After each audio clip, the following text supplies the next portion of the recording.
El grupo de Yancig es Na Sensor Stu. Purbus informó que hasta 25.000 cubanos podrían ir a Rusia como tropas. Todavía no han salido estos informes en nuestro país. Me aseguraré de transmitirles rápidamente la información relacionada. Vamos a verlo de inmediato. Según el informe de Purbus, hasta 25.000 cubanos podrían participar en la guerra de Ucrania por Rusia. Esta información oficial fue reportada al Congreso de Estados Unidos. Lo importante es que estas tropas no son fuerzas regulares enviadas por el gobierno cubano. Se sabe que la parte rusa está reclutando personas directamente en Cuba y llevándolas al campo de batalla mediante contratos. En otras palabras, no es el gobierno cubano quien envía oficialmente las tropas, sino que es Rusia quien las lleva. Si realmente se despliegan 25.000 personas en el frente, los cubanos serán la fuerza extranjera más grande luchando en Ucrania. Se sabe que es mucho mayor que los soldados norcoreanos. Se confirmó que algunos cubanos participan como mercenarios en el campo de batalla de Ucrania, por lo que la información no es infundada.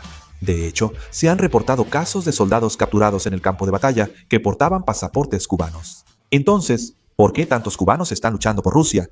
La razón es solo una: el dinero. Las condiciones que ofreció Rusia son sumas de dinero que, según los estándares de Cuba, son difíciles de imaginar. Ofrecen salario mensual de $2.000, 2.8 millones de won coreanos. El salario mensual en Cuba es de $20, casi 100 veces menos. En Cuba, la vida es muy difícil por la escasez de electricidad, altos precios y falta de alimentos. En esta realidad, la idea de que puedes ganar $2.000 al mes en Rusia es en sí misma una tentación enorme. Para quienes buscan mejorar la vida de su familia, esto puede parecer una oportunidad pese al riesgo. Así, el reclutamiento de cubanos por Rusia implica más que aumentar su fuerza laboral. Para los cubanos, con problemas económicos, es una forma de sobrevivir. Para Rusia, son soldados y recursos para la guerra. Ambas partes se necesitan. El problema es que muchos jóvenes cubanos arriesgan sus vidas en un campo de batalla desconocido. El gobierno cubano oficialmente dice que no tiene nada que ver con esto, pero muchos analistas opinan que, considerando la magnitud y las rutas de traslado, es difícil creer que no sepan nada al respecto. Dado que la relación entre Rusia y Cuba se ha mantenido desde la época de la Guerra Fría, algunos señalan que es cuestionable si un movimiento de tropas de esta magnitud podría haberse realizado sin ninguna aprobación. La opinión general es que no se podría reclutar a 25.000 cubanos para trasladarse sin que las autoridades cubanas lo supieran o aprobaran. Si vemos la situación reciente, ese argumento resulta aún más convincente. Actualmente, Rusia y Cuba están fortaleciendo su relación más que nunca. Ahora colaboran también en el ámbito militar, además de los intercambios diplomáticos. De hecho, la Duma rusa aprobó oficialmente hace poco un acuerdo de cooperación militar entre Rusia y Cuba. El acuerdo establece objetivos, dirección y formas de cooperación militar. Ambos países ya definieron el marco legal para sus acciones militares futuras. Esta situación es similar a lo que ocurrió con Rusia y Corea del Norte antes de su reciente alianza militar. Corea del Norte y Rusia también firmaron primero un acuerdo para establecer una base legal justo antes de comenzar su cooperación militar de manera formal. Pocos meses después, la alianza militar entre ambos países se formalizó. Ahora, Cuba y Rusia siguen un proceso similar al de entonces.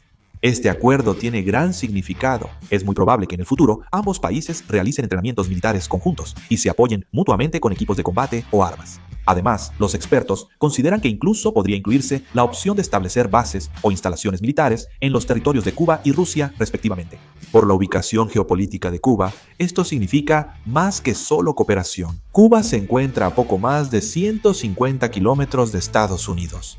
Si Rusia llegara a instalar instalaciones militares o bases de misiles en Cuba, para Estados Unidos sería como revivir la pesadilla de la Guerra Fría. Hay una razón por la que este momento es interesante. Recientemente, Estados Unidos anunció que apoyará a Ucrania con misiles Tomahawk. Desde la perspectiva de Rusia, sería como si misiles estadounidenses de largo alcance se desplegaran cerca de sus propias fronteras. Justo después de eso, Rusia ratificó un acuerdo de cooperación militar con Cuba. Es difícil ver este momento como una simple coincidencia. Rusia sacó la carta de Cuba como si estuviera respondiendo a las acciones de Estados Unidos. Parece que Rusia ha enviado un mensaje claro a través de este acuerdo. Si Estados Unidos pone misiles en nuestras fronteras, desplegaremos fuerzas frente a ellos. Esa es la señal que envían. Algunos funcionarios militares rusos mencionaron rehusar Cuba como base estratégica. Dicen que podría repetirse una situación en la que misiles rusos de alcance medio y largo se desplieguen justo frente a Estados Unidos, como ocurrió durante la crisis de los misiles en Cuba en 1962. Si Estados Unidos entrega misiles Tomahawk a Ucrania y Rusia responde con misiles tácticos en Cuba, la tensión podría volver a niveles de la Guerra Fría. La costa este de Estados Unidos está cerca de Cuba, así que si Rusia despliega activos militares ahí, cambiaría los cálculos de seguridad de Estados Unidos. Aunque el gobierno cubano niegue su participación, es difícil no sospechar que coordina estrechamente con Rusia al ver estos movimientos. 25.000 soldados, la aprobación de Yaón de Rusia y la revisión del apoyo de misiles Tomahawk de Estados Unidos coinciden en una secuencia. Ahora, Cuba no es simplemente un espectador ni una víctima. Está de pie como otro eje importante que desempeña un papel clave dentro del cálculo estratégico de Rusia. Además, se dice que Rusia invertirá en Cuba alrededor de $1.000 millones, lo que equivale a aproximadamente 1.400.000 millones de wones hasta el año 2030. La economía de Cuba está estancada por sanciones de Estados Unidos y otros factores. Para resolver esto, parece que Rusia continuará su relación de cooperación, invirtiendo y apoyando a Cuba en diversos campos, como la inversión en infraestructura petrolera. Por supuesto, aún tenemos que ver si Rusia realmente invertirá o no, pero parece claro que la relación entre Cuba y Rusia se está volviendo más estrecha. Desde la perspectiva de Rusia, reunir a un gran número de mercenarios extranjeros es una estrategia completamente beneficiosa, según analizó Forbes. La razón es clara. Incluso si los mercenarios extranjeros mueren o resultan heridos en el campo de batalla, Rusia no tiene que asumir ninguna compensación social ni responsabilidad estatal por ello. Al no ser rusos, no se pagan pensiones a familias de caídos y se reduce el riesgo de agitación pública por la guerra. Dentro de Rusia, el cansancio por la prolongación de la guerra también está aumentando considerablemente. Muchos jóvenes rusos mueren en el frente y sus familias están furiosas con el gobierno. Si los mercenarios extranjeros luchan por ellos, la situación cambia. Dentro de Rusia, disminuyen las voces trágicas de que nuestro hijo ha muerto, y así es más fácil controlar la opinión pública en contra de la guerra. Para el régimen de Putin, esta estructura resulta muy atractiva y emplear mercenarios extranjeros es más rentable.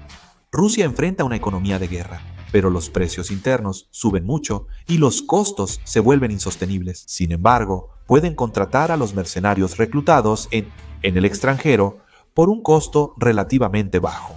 Si les ofrecen $2.000 al mes a los jóvenes de Cuba, Asia Central y África, para ellos es una cantidad de dinero que puede cambiarles la vida, pero para Rusia es menos que el costo de una sola pieza de un avión de combate. Al final, Rusia está usando a jóvenes extranjeros como carne de cañón por unos cuantos pesos. Como resultado, la composición del campo de batalla está cambiando por completo. A julio de 2025, el 49% de los prisioneros del ejército ruso, según Ucrania, son extranjeros. Las nacionalidades también son diversas. Personas de Cuba, Asia Central, África y de todos los continentes están luchando bajo la bandera del ejército ruso. Esto es una cifra simbólica que muestra que la actual guerra en Ucrania no es simplemente una lucha entre Rusia y Ucrania, sino que de hecho se está convirtiendo en una guerra multinacional en la que están involucrados varios países autoritarios. Pero la razón por la que Rusia no tuvo más opción que elegir este método es porque ha sufrido una pérdida de fuerzas tan grande que es difícil de imaginar. Hubo una ocasión en la que se filtraron documentos internos del ejército ruso, y en esos documentos se registran detalladamente las cifras de muertos, heridos y desaparecidos desde enero hasta agosto de 2025. Ese contenido fue impactante.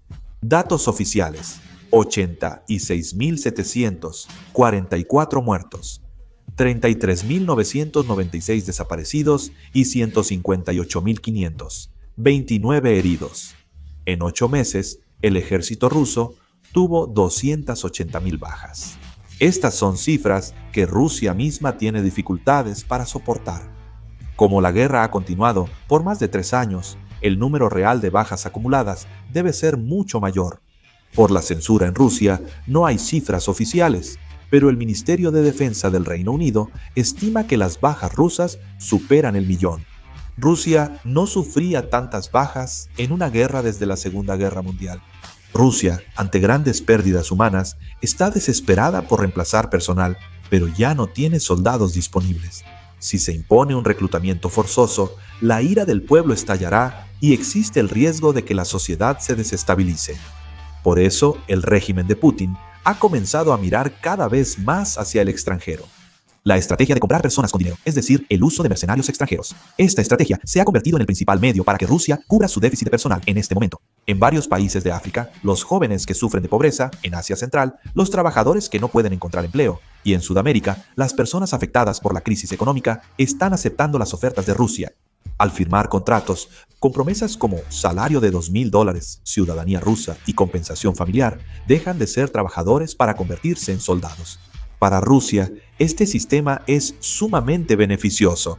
Los extranjeros luchan por ellos, mueren por ellos y reciben las críticas en su lugar. Las quejas en Rusia bajan y la guerra sigue, pero esto solo es un cálculo del régimen de Putin.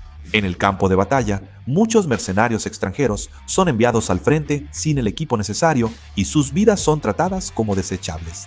Si estos mercenarios extranjeros mueren, ya no hay motivo para pagarles. Al final, la razón por la que Rusia aumenta el número de mercenarios extranjeros no es por humanitarismo ni cooperación internacional, sino como una estrategia fría y calculada para minimizar sus propias pérdidas. Rusia ahora gasta dinero en vez de sangre, y así jóvenes de otros países mueren en su lugar. Actualmente, la cooperación entre Cuba y Rusia se está llevando a cabo de manera estrecha. ¿Qué opinan ustedes sobre la situación actual? Por favor, déjenlo en los comentarios. Gracias, concluyo el video.